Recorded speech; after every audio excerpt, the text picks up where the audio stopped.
Honour company का phone हम यहाँ पे लगभग 3 साल के बाद देख रहे हैं और 2023 में ऑनर 90 के साथ शायद ये ऑनर का एक कमबैक हो सकता है।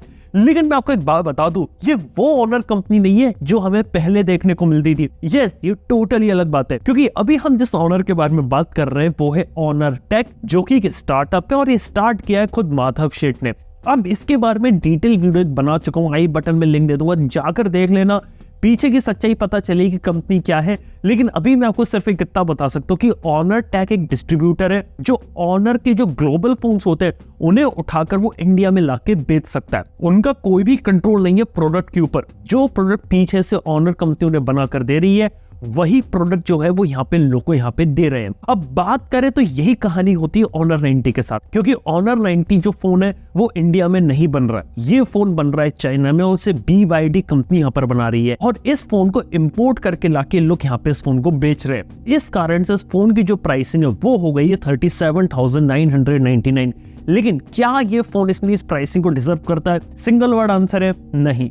फोन के हार्डवेयर स्पेसिफिकेशन सब कुछ देखूं ना, मैं इसे यूज करने के बाद भी सब चेक करूं, तो फोन जिस प्राइस को डिजर्व करता है वो होनी चाहिए लगभग 30,000 रुपीज के अराउंड। लेकिन 37,999 थोड़ा सा महंगा लगता है। इवन जो इन्होंने लॉन्च किया, जो ऑफर्स वगैरह बताए ना, वो भी थोड़े से मेरे को मिसलीडिंग से लगे। मतलब कि 37,999 का फोन है, उस पे 3,000 रुपीज का बैंक ऑफर है, 2,000 रुपीज का एक्स्ट्रा एक्सचेंज बोनस है और 5,000 रुपीज के एडिशनल एक्सेसरीज भी प्रोवाइड कर रहे हैं, जिसके अंदर एक TWS ईयरफोन है। अब ये थोड़ा सा कंफ्यूजिंग लगता है क्योंकि एक्चुअल फोन का प्राइस अभी भी 38,000 है। अब फोन के अंदर क्या वाकई में इतनी कमी है कि कैसा है, ये बात करेंगे और ये पता लगाएंगे कौन सी बातें अच्छी कौन सी खराब है। इवन इस वीडियो में कुछ ऐसी इंफॉर्मेशन भी दूंगा जो इस कंपनी के फ्यूचर से भी रिलेटेड है, तो पूरा वीडियो देखते रहना। सबसे पहले तो बात करना चाहूंगा इस फोन के डिस्प्ले की। देखो, आपको यहाँ पे 6.7 इंच का डिस्प्ले देखने को मिलता है। ये 100% DCI-P3 कलर कैमेट है, HDR को सपोर्ट करता है, 120 हर्ट्ज का रिफ्रेश रेट है, 3840 हर्ट्ज की PWM डिमिंग देखने को मिलती है। ओवरऑल बात करें डिस्प्ले पैनल यहाँ पे कैसा कर्व है और एक क्वाड कर्व डिस्प्ले, यानी कि ऊपर और नीचे से कर्व है और साइड से भी कर्व है। डिस्प्ले पैनल बहुत ज्यादा ब्राइट है, कलर्स काफी अच्छे हैं और one of the best display panel हो जाता है जो आप अंडर 40,000 के सेगमेंट में ले सकते हो। और क्वाड कर्व होने से डिस्प्ले यहाँ पे प्रीमियम लगता है। कंटेंट कंजम्पशन में मजा आता है। ये फोन HDR सपोर्ट करता है नेटफ्लिक्स के अंदर और जो पूरे फोन का जो सबसे हाईलाइटिंग फीचर है ना वो तो इसका डिस्प्ले। हालांकि बात करें जब हम कर्व डिस्प्ले की बात करते हो तो यहाँ पे प्रोटेक्शन की बात आती है। तो आखिर कर्व डिस्प्ले को प्रोटेक्शन कैसे मिली होगी? अब आप लोगों ने यहाँ पे अखरोट फोड़ने वाले वीडियोस तो देखे ही होंगे और मैंने भी अखरोट फोड़ के थोड़ी बहुत टेस्टिंग वगैरह करने की कोशिश करी थी। लेकिन एक बात बता सकता हूँ कि इसके पीछे करने का क्या लॉजिक है। जो मेरे को समझ में आया वो तो है कि डिस्प्ले के ऊपर आपको कोई भी कॉर्निंग गोरिल्ला ग्लास देखने को नहीं मिल रहा।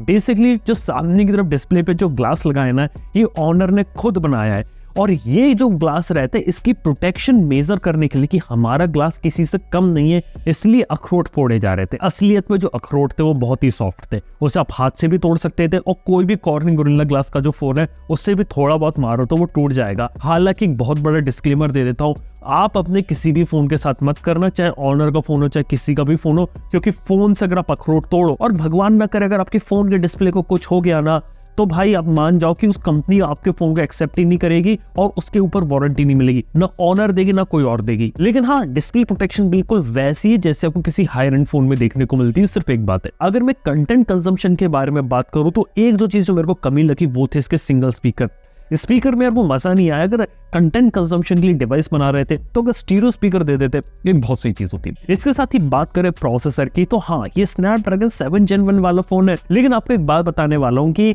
7 Gen 1 की कहानी क्या पीछे की।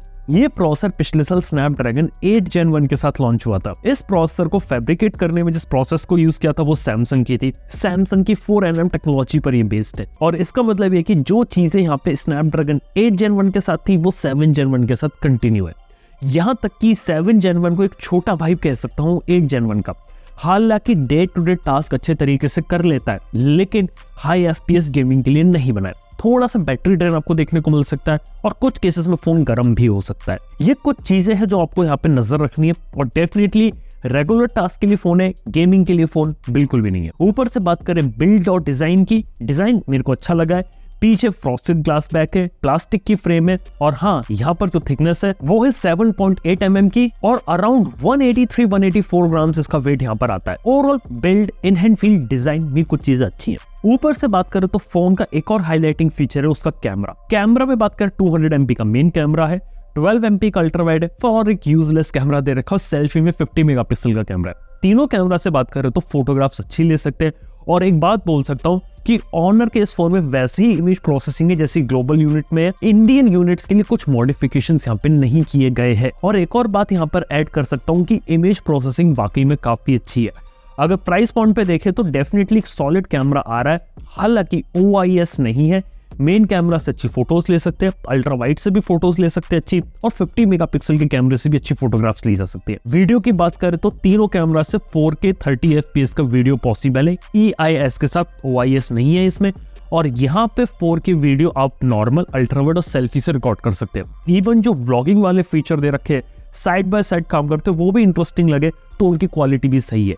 लेकिन ओवरऑल बात करें तो 4K 60 FPS होता तो शायद और एक मजा आ जाता। एक और बात बता सकते हो इसकी स्टोरेज के बारे में। स्टोरेज यहाँ पे 256 GB बेस वर्जन स्टार्ट है और 512 GB वाला वर्जन है, क्योंकि यही स्टोरेज वाले मॉडल ग्लोबली इन्होंने अवेलेबल करे थे, कोई 128 GB अवेलेबल नहीं किया। क्योंकि इंडिया में अगर शायद 128 GB लाते तो शायद इसकी कीमत 1000-2000 रुपया और कम कर देते, तब एक और अच्छी डील बन सकता था। लेकिन जब अवेलेबल ही नहीं है तो कहाँ करे। तो हाँ, 256 GB 512 GB के ऑप्शन है और 512 GB भी इन्होंने 40,000 रुपीज में यहाँ पे खत्म कर दिया। इसके साथ ही बात करते हैं सॉफ्टवेयर की, तो ये मैजिक OS के साथ आता है जो बेस्ड एंड्रॉइड 13 के साथ।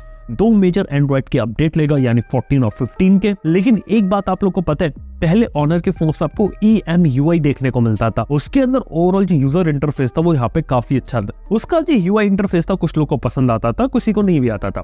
मैजिक OS देखा तो थोड़ा सा लगे, लेकिन कुछ चीजें उन्होंने रेप्लिकेट करी है।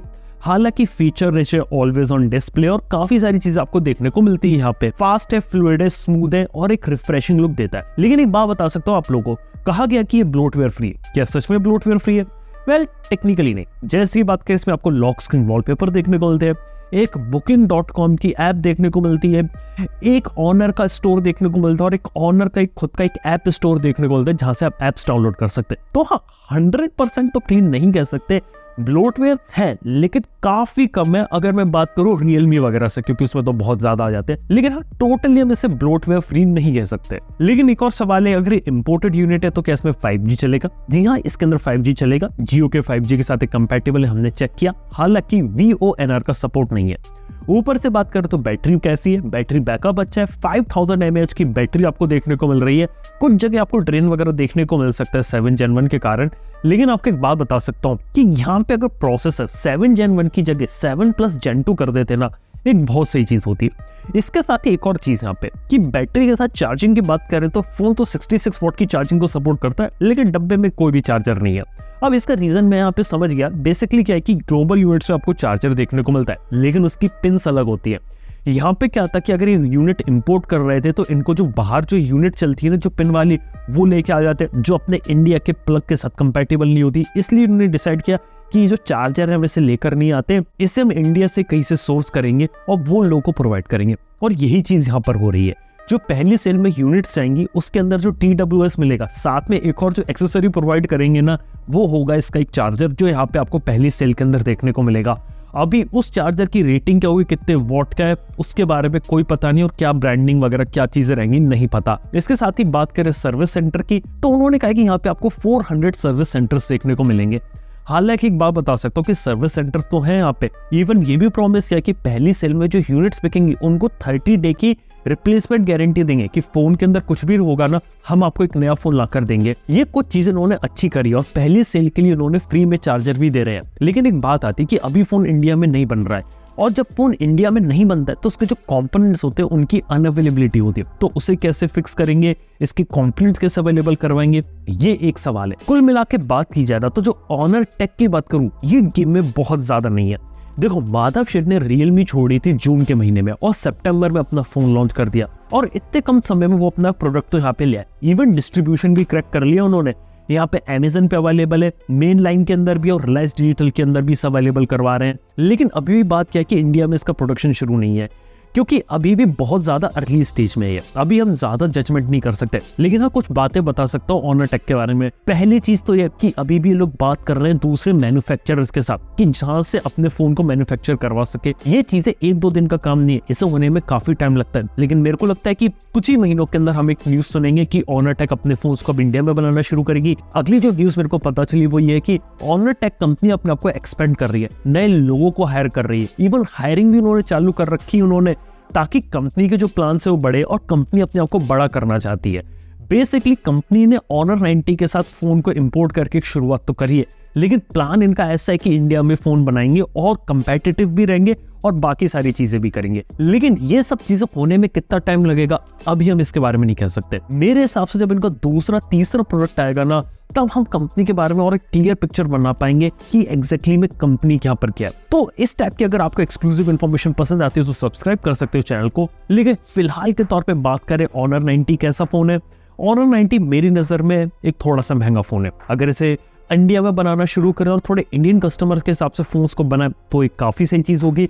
फिलहाल के तौर पे डिस्ट्रीब्यूशन वाली स्ट्रेटेजी शॉर्ट टर्म के लिए तो ठीक है, लेकिन लॉन्ग टर्म तक अगर आप बाहर का फोन इंडिया में लेके आके चलाओगे ये शायद उतनी ज्यादा वर्कआउट नहीं करे। मेरी नजर में ये फोन कुछ कारणों से यहाँ पे चल सकता है। पहली चीज अपना डिस्प्ले और दूसरी चीज का कैमरा। और ऑफलाइन में अगर इस टाइप का फोन प्लेस किया जाता है क्वाड कर्व डिस्प्ले वाला, शायद काफी सारे लोग जो ऑनर को पहले जानते थे वो कुछ लोग यहाँ पर आकर ले इस फोन को। देखने वाली बात है इस फोन की परफॉर्मेंस कैसी रहती है, सेल्स वगैरह कैसी रहती है, तब हम काफी सारी बातें कर पाएंगे इसके ऊपर। लेकिन फिलहाल के तौर पे ये है कहानी ऑनर 90 के बारे में। बाय द फ्यूचर में मेरे पास कोई भी अगर एक्सक्लूसिव इन्फॉर्मेशन आएगी आप तक सबसे पहले पहुंच जाएगी, तो उसके लिए आप सब्सक्राइब कर सकते हो। थैंक यू आपको वीडियो देखने के लिए। मैं आपसे मिलता हूं नेक्स्ट वन के अंदर। Good bye.